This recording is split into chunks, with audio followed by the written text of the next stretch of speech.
കംസനുള്ള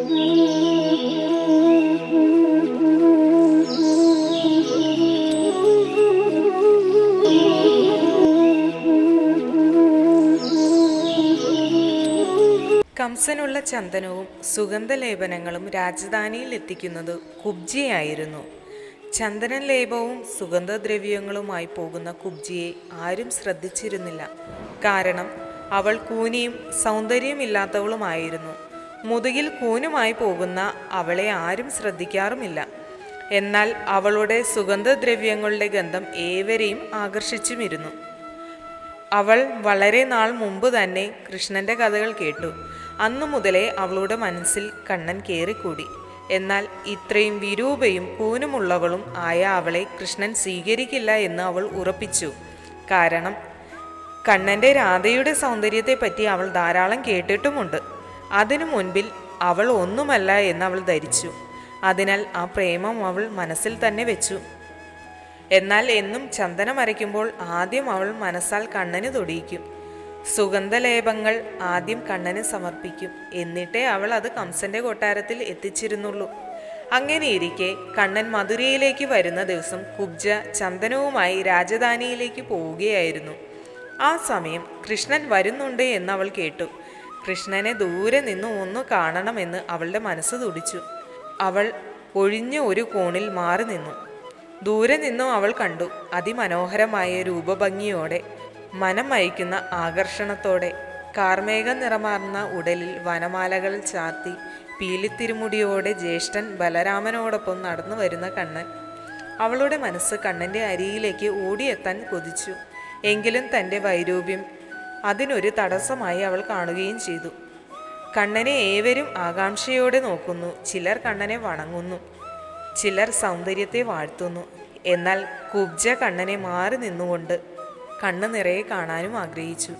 കണ്ണൻ അടുത്തെത്തും തോറും കുബ്ജയുടെ നെഞ്ചെടിപ്പ് കൂടിക്കൂടി വന്നു. കണ്ണൻ തൻ്റെ വികൃതമായ രൂപം കാണാതെ ഇരിക്കാൻ അവൾ ചേല കൊണ്ട് മുഖം മറച്ചു. എന്നാൽ അവൾക്കരികിലെത്തിയ കണ്ണൻ അവിടെ ഒന്നു നിന്നു. എന്നിട്ട് പറഞ്ഞു, എന്താണ് ഈ സുഗന്ധം? എവിടെ നിന്നാണിത് വരുന്നത്? ആ സുഗന്ധം എന്നെ ആകർഷിക്കുന്നു. അപ്പോൾ ബലരാമൻ പറഞ്ഞു, ഏതോ സുഗന്ധദ്രവ്യങ്ങളുടെ മനം മയക്കുന്ന ഗന്ധമാണത്. അപ്പോൾ തന്നെ കണ്ണൻ കുബ്ജിക്ക് അരികിലേക്ക് നടന്നു വന്നു. അവളോടായി ചോദിച്ചു, ഹേ സുന്ദരി, നിന്റെ പക്കൽ എന്താണുള്ളത്? മനം മയക്കുന്ന ഗന്ധം നിന്റെ അരികിൽ നിന്നുമാണ് വരുന്നത്. അത് കേട്ട കുബ്ജി ഒന്ന് ഞെട്ടി. സുന്ദരി എന്ന് ആദ്യമായി തന്നെ വിളിച്ചത് കണ്ണൻ മാത്രമാണ്. അവൾ വളരെ വിനയത്തോടെ തല കുനിച്ചു പറഞ്ഞു, ഇത് കംസ മഹാരാജാവിനുള്ള ചന്ദനവും സുഗന്ധദ്രവ്യങ്ങളുമാണ്. രാജധാനിയിലേക്ക് കൊണ്ടുപോവുകയാണ്. അത് കേൾക്കെ കണ്ണൻ ചെറു പുഞ്ചിരിയോടെ പറഞ്ഞു, അതിനു കംസന് കാഴ്ചവെക്കും മുൻപേ നീ എനിക്കല്ലേ നൽകുന്നത്? എന്നും അങ്ങനെ തന്നെയല്ലേ? ഇന്നും അങ്ങനെ ആവുന്നതാണ് എനിക്കിഷ്ടം. ഇങ്ങനെ പറഞ്ഞുകൊണ്ട് കൃഷ്ണൻ അവളുടെ കയ്യിൽ നിന്നും അവ കരസ്ഥമാക്കി.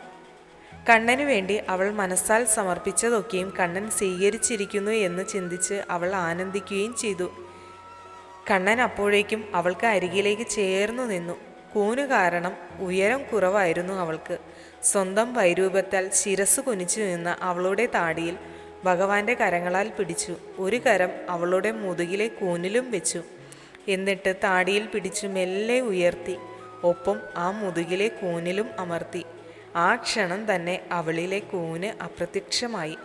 അവളുടെ മുഖം സൗന്ദര്യത്താൽ നിറഞ്ഞു.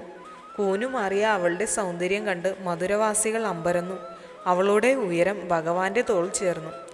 അവളുടെ രൂപമാറ്റം അവളെ തന്നെ അത്ഭുതപ്പെടുത്തി. അവൾ കൃഷ്ണന്റെ കാൽക്കൽ വീണു കരഞ്ഞു, നന്ദി പറഞ്ഞു. അപ്പോൾ കണ്ണൻ അവളെ പിടിച്ചുയർത്തി. എന്നിട്ട് അവളോട് പറഞ്ഞു, നിഷ്കളങ്കമായ പ്രേമം കൊണ്ട് നിത്യവും എനിക്കെല്ലാം സമർപ്പിച്ച നിന്റെ പ്രേമത്തിൽ ഞാൻ സംപ്രീതനാണ്. നിന്നിലെ വൈരൂപ്യം ഞാൻ സുന്ദരമാക്കി. ഇനി ഒരു വരം കൂടി ആവശ്യപ്പെടും.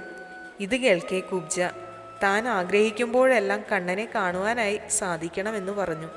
അങ്ങനെ ആവട്ടെ എന്ന് വരം നൽകി ഭഗവാൻ യാത്രയാവുകയും ചെയ്തു.